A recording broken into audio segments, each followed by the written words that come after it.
Hi everyone! Welcome back to Paduster's Tips and Tricks by Mami Cheryl. So for today, wag muna tayo magbukas ng parcel.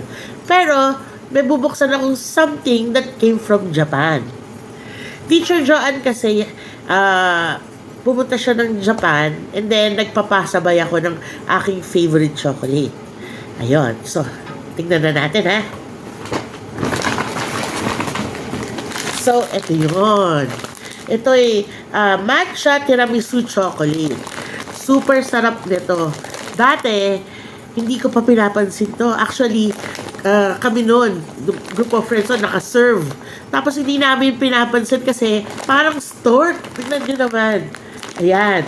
So talagang hindi namin siya pinapansin kasi akala ka talaga namin mental na candy. Then nung sinabi sa amin na tikman nyo. Ayun. Very addicting siya. So, yun nga, nagpapasabay ako kasi kailangan lagi ako merong ganito sa aking ref. So, nagbubukas lang ako every time na may panibago akong stash na dumarating. So, yun na nga. Like, ito, ayan yun, nandito yung iba-ibang chocolates na binubuksan. So, meron pa ako dito. Ayan. See, di ba? Mukha siyang stork. Kaya nung una ayaw namin kainin. Pero, pag binuksan mo, ayun nga. Sa tiramisu chocolate na ayan, tiramisu chocolate with matcha, very yummy siya. Tapos may almond sa loob.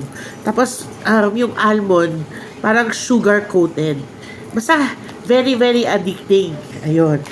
Yan. Meron pa itong ibang flavor. Meron yung normal na tiramisu chocolate lang. Masarap din.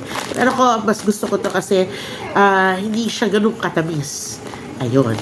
Tapos, aside from that, syempre may pasalubong sa amin si Teacher Joanne. Binigyan kami individually ng cute ano tawag dito? Keychain tuloy. Ref magnet. Ayan, no? See, so pretty. Ang cute-cute, di ba?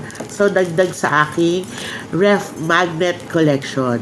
Soon, ipapakita ko sa inyo yung aking ref magnet collection. So, yun lang. Bye! See you again soon!